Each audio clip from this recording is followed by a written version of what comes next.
Hello, स्वागत है आप सभी का हमारे YouTube चैनल ऑनलाइन एजुरा पर। उम्मीद है आप सब अच्छे होंगे। और आज के इस वीडियो में हम बात करेंगे इंटरनल स्ट्रक्चर ऑफ अर्थ, यानी पृथ्वी की आंतरिक संरचना। देखिए, पृथ्वी की आंतरिक संरचना को जानने के लिए कि आखिर में हम क्यों जाने इसको, क्या जरूरत है इसके लिए हमें, तो ये समझिए कि जब पृथ्वी से जब भूकंप आता है या फिर सुनामी आती है तो इससे बहुत सारे लोगों का जान मान का खतरा हो जाता है। तो इसलिए ये जानना हमें बेहद जरूरी है। और इसके अंदर जो मटेरियल है उनके बारे में जानना, भूकंप कब आता है, कैसे आता है, अभी तक ये रहस्यमय है कि कैसे हम भूकंप से लोगों को बचा सकते हैं। तो इसलिए अभी तक अथक प्रयास चल रहा है इस पे। और ये अगर इंटरनल स्ट्रक्चर के बारे में जो भी बताऊंगा ये अनुमान है, वैज्ञानिकों का ये अनुमान है। तो देखिए, जानना क्यों जरूरी है ये मैंने बता दिया। हिस्ट्री देखिए, हिस्ट्री क्या है कि जब हमारे पृथ्वी का जब फॉर्मेशन हुआ तो उस समय क्या हुआ कि जो भारी मटेरियल थे वो केंद्र में चले गए, और जो हल्के मटेरियल थे जैसे भारी आयरन हो गया तो आयरन चला गया केंद्र में, और जो हल्के थे एल्युमिनियम जैसे ये बाहर आ गए, यानी भूपर्पटी पे आ गए। उसको हम आगे बताएंगे। तो चलिए देखते हैं कि आखिर में हम कैसे पृथ्वी के अंदर कैसे हम उसके इंटरनल स्ट्रक्चर के खनिज पदार्थों के बारे में कैसे जान सकते हैं। तो जानने के दो स्रोत हैं, एक प्रत्यक्ष स्रोत है, एक अप्रत्यक्ष स्रोत है। प्रत्यक्ष स्रोत में ये आता है कि खनन के द्वारा। तो खनन में देखिए कि साउथ अफ्रीका में सोने की खान है, वो मात्र 3 से 4 किलोमीटर तक है। देखिए, जब हम पृथ्वी में नीचे जाते हैं, नीचे की तरफ, तो जब डिस्टेंस बढ़ता है तो टेम्परेचर बढ़ता है, और टेम्परेचर बढ़ता है तो उसके साथ प्रेशर बढ़ता है। तो इसलिए जितना ही नीचे जाएंगे तो टेम्परेचर और प्रेशर बढ़ता जाएगा। तो इसलिए इंसान इतना क्षमता नहीं है कि वो 3 से 4 किलोमीटर से ज्यादा नीचे जा सके। तो इसीलिए सबसे ज्यादा गहरा है 3 से 4 किलोमीटर अफ्रीका की सोने की खान। उसके बाद से गहरे समुद्र में प्रवेधन परियोजना चलती है। इसके वजह से 12 किलोमीटर मैक्सिमम ड्रिल करके पता लगाया गया कि उसके नीचे की खनिज मटेरियल के बारे में। तो ये आर्कटिक महासागर में कोला में किया गया था इसको। और एक है ज्वालामुखी। देखिए, जब ज्वालामुखी फटता है तो उसके साथ बहुत से मिनरल्स निकलते हैं, उसके चट्टानी पदार्थ निकलते हैं, पिघला हुआ लोहा मैग्मा निकलता है। तो उससे वैज्ञानिक ज्यादा भूगर्भ के बारे में ज्यादा जानकारी निकाल सकते हैं। और अब लेकिन उसमें भी क्या है कि ये आपका जो ज्वालामुखी है इसके बारे में हम मैक्सिमम 400 किलोमीटर की तक जान सकते हैं। लेकिन जैसा कि आप जानते हैं कि हमारा जो पृथ्वी का सेंटर है, उसका रेडियस जो है वो 6371 किलोमीटर है। तो इतना तो जानना मनुष्य के लिए आसान नहीं है। तो इसलिए प्रत्यक्ष स्रोत के द्वारा ही इसके बारे में हम लोगों ने जाना। कैसे? देखिए, जब हम नीचे जाते हैं पृथ्वी के अंदर तो टेम्परेचर, प्रेशर और डेंसिटी यानी घनत्व, इसमें बदलाव से भी हम पता लगा सकते हैं। देखिए, उल्काएं तो वैसे तो वो पृथ्वी से बाहर यानी स्पेस से आते हैं, लेकिन ये माना जाता है कि जो उल्काएं हैं वो पृथ्वी के जो मिनरल्स हैं उसके जैसे होते हैं, सेम होते हैं, उनकी बनावट एक जैसी है। इसलिए इसके संरचना पृथ्वी के समान होती है, इसलिए इससे भी पता लगाया जाता है। और गुरुत्वाकर्षण से, देखिए, गुरुत्वाकर्षण पृथ्वी में हर जगह एक जैसा नहीं है। क्या होता है कि ध्रुवों पर, यानी ये हमारा पृथ्वी है और ये ध्रुव है, ये नॉर्थ पोल हो गया, ये साउथ पोल हो गया। ध्रुवों पर जो ग्रेविटी होता है वो ज्यादा होता है, और भूमध्य रेखा पर जो ग्रेविटी होती है वो कम होती है। तो इसकी भिन्नता जो अलग अलग जगह पे मास तो सेम एक जैसा रहता है, लेकिन जब ग्रेविटी बदलती है तो भार बदल जाता है। तो इसलिए गुरुत्वीय विसन्नति इसको कहते हैं, इसकी भिन्नता को, और ग्रेविटी एनोमैली कहते हैं। और आ गया चुंबकीय क्षेत्र। चुंबकीय क्षेत्र, जैसा कि आप जानते हैं कि जो हमारे पृथ्वी के सेंटर जो है वो, इसके आगे हम बात करेंगे, इस पर चर्चा करेंगे। तो ये समझिए कि पृथ्वी के अंदर पृथ्वी एक है as a magnetic field behave करता है। तो इससे भी पता चलता है। और सबसे मेन जो है जिसपे हम आगे चर्चा करेंगे ये है भूकंप। इससे विस्तार से हम चर्चा करेंगे। क्यों? क्योंकि भूकंप जब आता है तो उसके साथ ऊर्जाएं निकलती हैं, ऊर्जा की वजह से निकलता है तरंग, और उस तरंग को कहा जाता है सिस्मिक वेव्स, भूगर्भीय तरंग। और ये P और S टाइप का होता है, और यही P और S के द्वारा ही हम समझेंगे कि आखिर में पृथ्वी की गहराई में डेंसिटी कितनी है।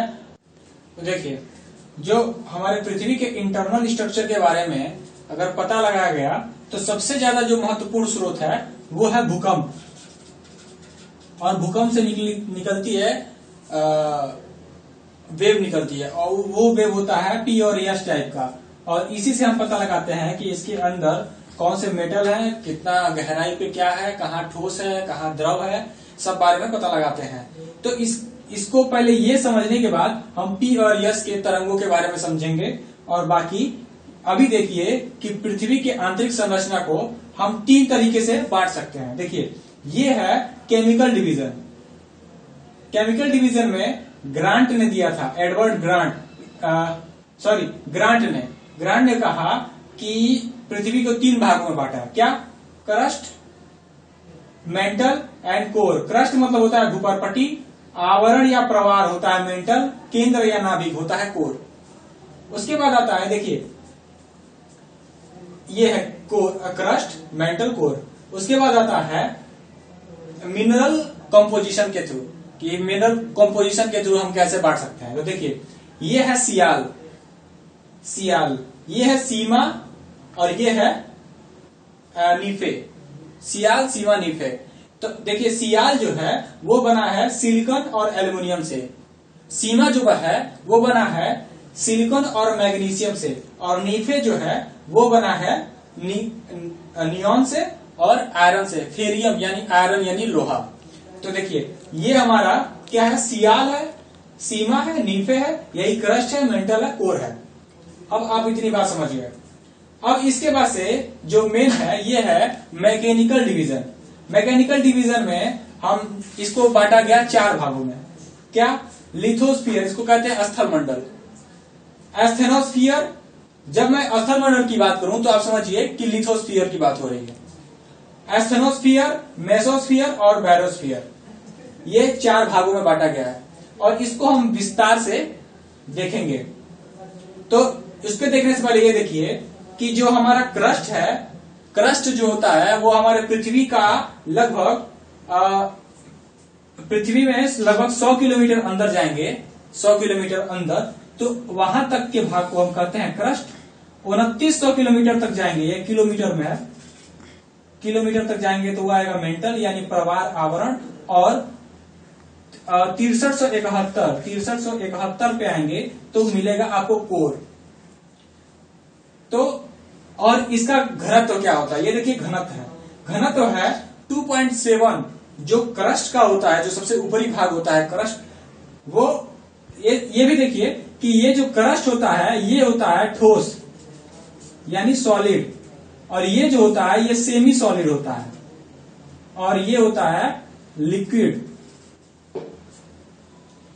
तो हमारा क्रस्ट का हो गया डेंसिटी 2.7 ग्राम प्रति सेमी क्यूब, मेंटल का होगा 3 से 5 ग्राम सेमी प्रति क्यूब, और मेटल कोर का हो गया 9 से 12 ग्राम प्रति सेमी क्यूब।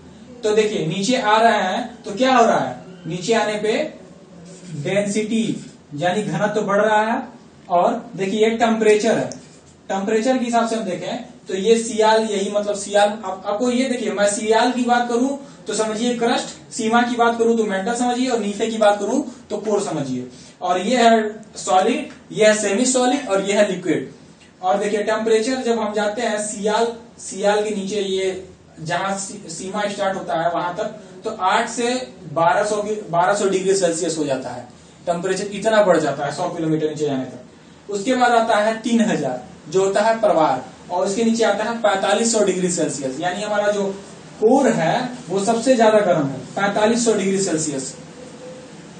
ये हो गया आपका सिलिकॉन, एल्युमिनियम, जो हल्के पदार्थ होते हैं ऊपर होते हैं, उससे भारी सिलिकॉन, मैग्नीशियम, उसके नीचे होता है नीफे। और इसके बारे में यहाँ पे हमको जगह नहीं मिला है, इसलिए हम आगे हम पूरा बना के आपको बताते हैं। तो देखिए, ये हो गया आपका क्रस्ट यानी भूपर्पटी, ये हो गया आपका मेंटल यानी प्रवार, और ये हो गया आपका कोर यानी नाभिक। अब हमने बताया था कि इसको सियाल कहते हैं, इसको सियाल, कोर, सीमा, मेंटल, और इसको कहते हैं नीफे यानी नाभिक। अब हम इसको जानते हैं मैकेनिकल डिवीजन के आधार पे। तो मैंने बताया था मैकेनिकल डिवीजन के आधार पे 4 भागों में बांटा गया था। तो 4 भागों में बांटने से पहले अब हम क्या करेंगे कि क्रस्ट को भी 2 भागों में बांटेंगे, मेंटल को भी 2 भागों में बांटेंगे और कोर को भी 2 भागों में बांटेंगे। तो चलिए देखते हैं। ये हो गया आपका क्रस्ट।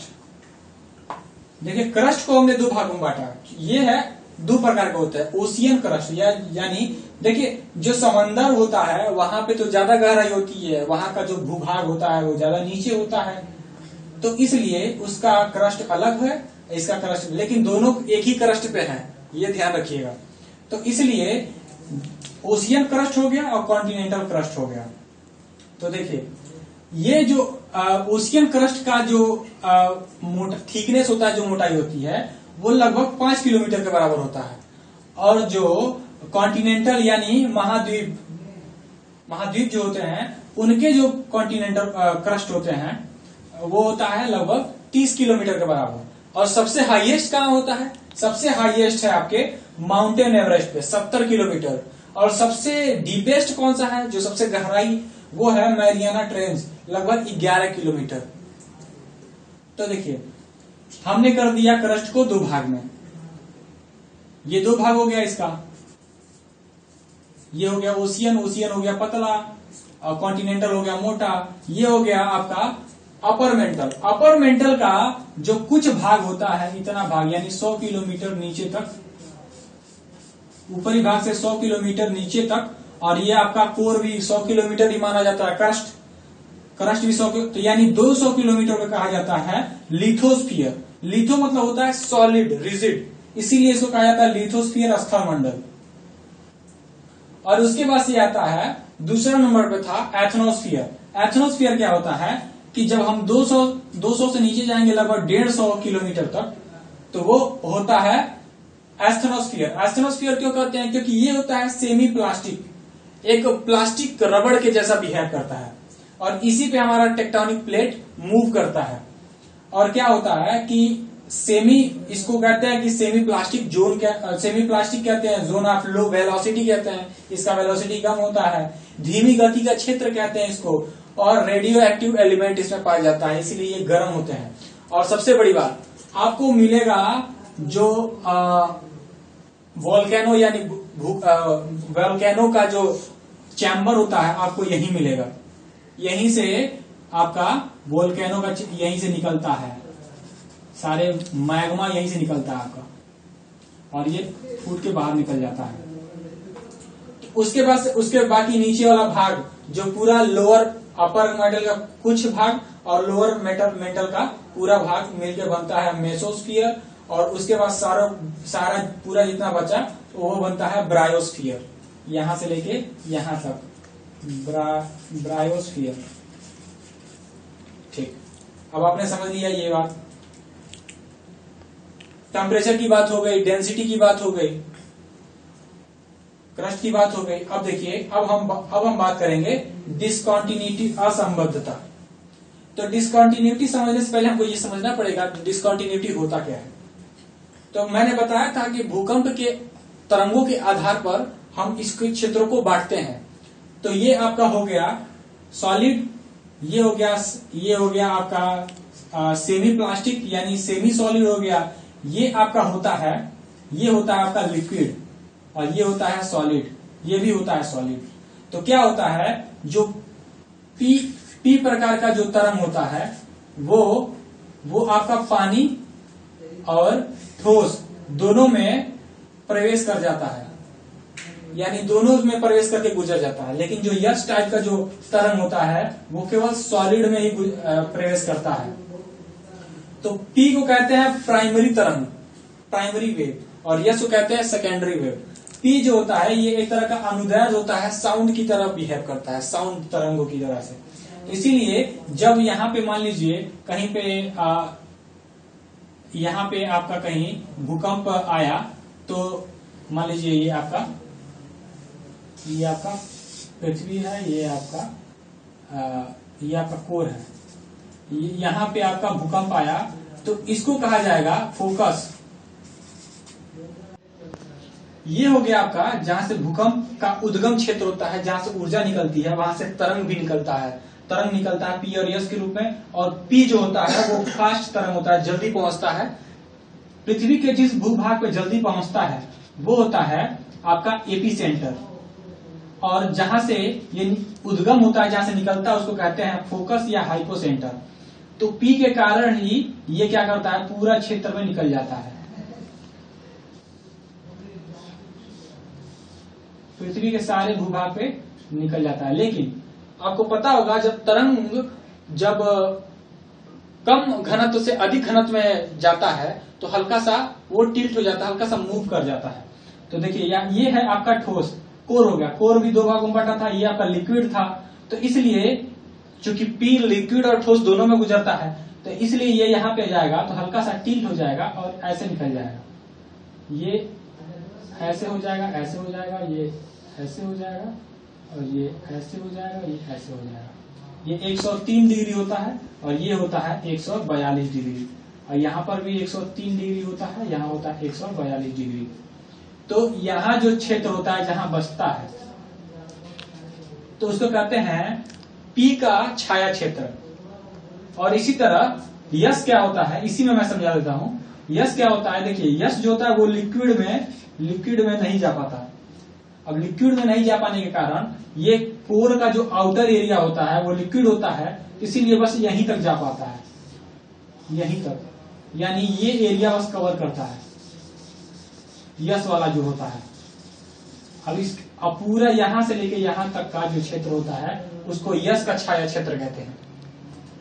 तो अब पी का यहां तक पहुंचना, जल्दी से पहुंचने से वजह से ही, उसके जल्दी में धीरे में पहुंचने की वजह से वैज्ञानिकों द्वारा यह अनुमान लगाया जाता है कि कहाँ पे द्रव होगा, कहाँ पे गैस होगा, कहाँ पे कौन सा तरल पदार्थ होगा, कहाँ पे कितना मोटाई होगी, कितनी ज्यादा घनत्व होगा, ये सब सारे चीजों के बारे में जाना जाता है। तो अब देखिए, अब आता है डिसकंटिन्यूटी। डिसकंटिन्यूटी मतलब आप समझ रहे हैं कि जब हमारे पृथ्वी को कितने भागों में बांटा गया है, 2 भागों में, 3 भागों में हो गया, करस्ट, मेंटल और कोर। तो जो ये जहां से चेंज होते हैं वहां पे क्या होता है कि उनका घनत्व तो बदल जाता है, मटेरियल के उनके तत्व बदल जाते हैं। तो इन्हीं बदलने के वजह से इनको, और यहाँ पे क्या होता है कि देखिए ये जो आपका बताया था ना, ये एस्टेमोस्फियर है, इस पे क्या होता है कि ये लिथोस्फियर जो होता है तैरता है, क्योंकि टेक्टोनिक प्लेट होते हैं वो तैरते हैं। तो इसके वजह से ये अलग अलग आपका भूभाग हो जाता है। इसकी मूवमेंट, जब पृथ्वी घूमती है तो इसका मूवमेंट कुछ और होता है और इसका मूवमेंट कुछ और होता है। तो असंबद्धता इसी को कहते हैं। एक उदाहरण के तौर पे आप समझिए कि जैसे यहाँ पे आपने मिट्टी रखा है और यहाँ पे बालू है, यहाँ पे सैंड है, तो बीच में क्या होगा, बीच में जाहिर सी बात है गीला बालू होगा। तो उसका गुण, यानी इसकी भी प्रॉपर्टी इसमें आ जाती है, इसकी भी प्रॉपर्टी इसमें आ जाती है। ये समझाने के लिए है, ये टेक्निकली नहीं है, वैसे नहीं है, लेकिन ये असंबद्धता समझिए, यही होता है असंबद्धता। तो असंबद्धता को भी 5 भागों में बांट दिया गया। तो देखिए क्या है कि ये जो ये वाला भाग है जहां पे करस्ट और मेंटल चेंज होते हैं, उसको कहा जाता है मोहवियक डिस्कंटिन्यूटी। मोहवियक इसलिए कहा जाता है क्योंकि मोह नाम के वैज्ञानिक ने इसको पता लगाया था। इसके बाद जो आपका मेंटल और कोर को जो चेंज करता है, उसका एक वैज्ञानिक थे गुटेनबर्ग के नाम से जाना जाता है। अब क्या करिए आप, अब तो आपको 2 ही याद करना था, लेकिन अब क्या है कि अब इसको भी, बाकी सारे भागों को भी 2-2 भाग में बांट दीजिए, कोर को भी, मेंटल को भी और कोरोड को भी। तो अब हम यहाँ पे समझते हैं। ये देखिए, जो सबसे ऊपर वाला जो आपका ओशियन और इसको चेंज करता है, इसको कहते हैं कोनार्ड, जो 2 करस्ट के 2 भागों को जो बांटता है। मोहवियक मैंने बताया जो बांटता है आपको करस्ट और मेंटल को। उसके बाद से आता है रैपिडी क्या करता है कि आपके 2 ये लोअर मेंटल और आउटर मेंटल को बांटता है। तो लोअर मेंटल और अपर मेंटल और लोअर मेंटल। और इसके बाद से गुटेनबर्ग आता है। गुटेनबर्ग जो है ये क्रस्ट, अपर क्रस्ट और लोअर क्रस्ट, ये हो गया आपका गुटेनबर्ग। गुटेन भी वैज्ञानिक थे, इन्होंने ये इसको बताया था मेंटल और कोर को, तो मेंटल और कोर को। और लेहमन जो होता है वो कोर टू कोर होता है, outer core to inner core. ये हो गया आपके डिसकंटिन्यूटी। मैंने इसमें डिसकंटिन्यूटी बताया, छाया क्षेत्र बताया, और उम्मीद है आपको सारा बातें याद होगा। हाँ, इसका एक ट्रिक है, आपको बताता हूं। ट्रिक ये है कि इसको पांचों को याद करने के लिए कि कोमा में रेखा गुलेटी मारे। लेहमन आप याद कर लीजिएगा, कोमा में रेखा गुलेटी मारे। तो ये आपका ट्रिक हो गया। उम्मीद है आपको ये वीडियो पसंद आया होगा, आपको काफी नॉलेज मिला होगा। प्लीज हमारे वीडियो को सब्सक्राइब, हमारे चैनल को सब्सक्राइब करें, हमारे वीडियो को लाइक करें और कमेंट में दें कि आपको कैसा लगा ये वीडियो। बहुत बहुत धन्यवाद।